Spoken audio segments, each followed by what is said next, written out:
Hello, welcome, and thank you for watching this video on language. In this video, we look at the language used by the corporations, lawyers, solicitors, legal profession, government system, and many others that do business contracts with us all. We will look at this language because it is one of the key elements of deception against men and women. The books referenced in this video are 1. Chicago Manual of Style, 16th edition. 2. New Oxford Style Manual, Newhart's Rules, Oxford Style Guide. The information from the Chicago Manual of Style was discovered by Romley Stewart and Rohan Lorian. Search their videos also to learn more. Okay, so let's get started. The Chicago Manual of Style states, is the one book you must have if you work with words. First published in 1906, the indispensable reference for writers, editors, proofreaders, indexers, copywriters, designers, and publishers, has sold more than 1 million copies since publication of the 12th edition in 1969. Now, if you notice that designers are those that put together documents with many languages in different jurisdictions, whether there are 1, 2, or 3 languages on the same document, it will only be because each of the contracting parties of like kind are in agreement and given full consent. The New Oxford Style Manual states, the world's most trusted reference books, drawing on the unrivaled research and expertise of the Oxford Reference and Dictionaries departments. This volume is an essential part of every editor's and writer's toolkit. If we look in the contents of the Chicago Manual of Style book, we see the heading Foreign Languages in section 11 that starts on page 531. And when we turn to subsection 11.147 on page 576 of the Foreign Language section, we note the language is American Sign Language. Glosses in ASL. As some of us already know, a gloss means to conceal something, to hide, or to cover. This is what's written in the Chicago Manual of Style, 16th edition. 11.147. Glosses in ASL. The written language transcription of a sign is called a gloss. Glosses are words from the spoken language, written in small capital letters, woman, school, cat. Alternatively, regular capital letters may be used. When 2 or more written words are used to gloss a single sign, the glosses are separated by hyphens. The translation is enclosed in double quotation marks. The sign for a car drove by is written as vehicle drive by. One obvious limitation of the use of glosses from the spoken written language to represent signs is that there is no one-to-one correspondence between the words or signs in any 2 languages. So to break it down, if woman is written as woman in capital letters, or John Doe is written as John Doe in capital letters, then there is no one-to-one correspondence, meaning it does not say the same thing, putting the emphasis on the word say, only because one of the words can be spoken as the English language or any other spoken language, and the other is a silent or muted language of a sign, symbol, gesture that cannot be spoken, only written, or reads as grammatically incorrect and grammatically deceptive to gloss over. Look at what it said. The translation is enclosed in double quotation marks. A car drove by. So the sign vehicle drive by, which is a foreign language, is translated as a car drove by. One important piece of information that Romley and Lorian has not covered and spoken about is the section 11.149, fingerspelling. For proper nouns and other words borrowed from the spoken language, the signer may fingerspell the word using hand shapes from a manual alphabet. There are numerous fingerspelling alphabets used by different signed languages, among them the American Manual Alphabet. Fingerspelled words may be transcribed in any of the following ways. Just to add that another manual alphabet is BSL, which is the abbreviation for British Sign Language.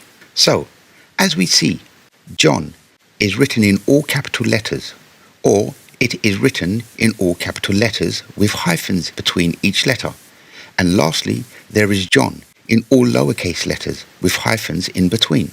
Now, remembering that this is American and British Sign Language and a gloss, and we see evidence that there are 3 different ways how to write and to read John in sign language. Also, remembering that seeing the word John written in sign does not mean that it cannot be spoken due to being a silent language. As you notice that American Sign Language or British Sign Language has not put John in uppercase and lowercase, or John in all lowercase. We was wondering why this was. Our only interpretation is that with English grammar, it can be written, read and spoken as the English language and not a foreign language. We did a bit more research and looked in the Oxford New Hart's rules under capitalization, and we did not find any reference to any capital letter words. But we did find this section, abbreviations and symbols. Abbreviations fall into 3 categories, strictly speaking. Only the first of these is technically an abbreviation, though the term loosely covers them all, and guidelines for their use overlap. So, the 3 categories are abbreviations, contractions, and acronyms. Abbreviations, in the strict sense, are formed by omitting the end of a word or words, lieutenant, association, etc. Contractions are formed by omitting the middle of a word or words, doctor, limited, Mrs., street, etc. Acronyms are formed from the initial letters of words. Acronyms are sometimes defined specifically as words formed from the initial letters of other words and pronounced as words themselves. AWOL, absent without leave, away without leave, PIN, personal identification number, as opposed to 2 initialisms, which are formed from initial letters of words but not pronounced as words, BBC, QED, and so on. So we figure, if a word is taken up already in the dictionary, such as the animal ram, it can be spelled in English grammar in 2 ways. One way is in uppercase and lowercase, ram, and the other way is all lowercase, ram, depending on where you use the word. If you were to use the same word ram in all uppercase, then this would have to mean something other than the animal, due to it being an acronym, which stands for Random Access Memory, shown in an academic computer book. The only way an acronym can be written in all lowercase is when the word is the only word of its kind. For example, the word scuba is an acronym, meaning self-contained underwater breathing apparatus. And another word that can be written in all lowercase is laser, which stands for light amplification by stimulated emission of radiation. We did a little more research and found that the only languages that use the all capital letter words are Ancient Latin, Sign Language, and acronyms English grammar. The only difference between Ancient Latin and Sign Language is that there are interpuncts in between each word. Interpuncts are dots in the center of the word in the space. For example, ignorance, of, the, law, is, no, excuse was used in Latin, but has not been used for over 200 years. Sign language, as we learned earlier, has hyphens in between. Vehicle, drive, by. Legalese, the language in the legal profession, also uses the all capital words, but without any hyphens or interpuncts, which renders the text as Dog Latin or Law Latin, which is expressed in Black's Law Dictionary. Dog Latin in Black's Law Dictionary. The Latin of illiterate persons, Latin words put together on the English grammatical system. If you notice, there is a hyphen between the 2 words, and according to Chicago Manual of Style, 16th and 17th edition, this is known as American Sign Language. Law Latin in Black's Law Dictionary, the corrupt form of the Latin language employed in the Old English law books, legal proceedings. If you notice, there is no hyphen or interpunct. So to conclude, It is possible to read and write ASL and BSL, but it cannot be spoken as it is a mute and silent language. It is possible to read, write and speak the English language. Words written in all capital letters can only exist in the spoken language as Latin or in English grammar as an acronym.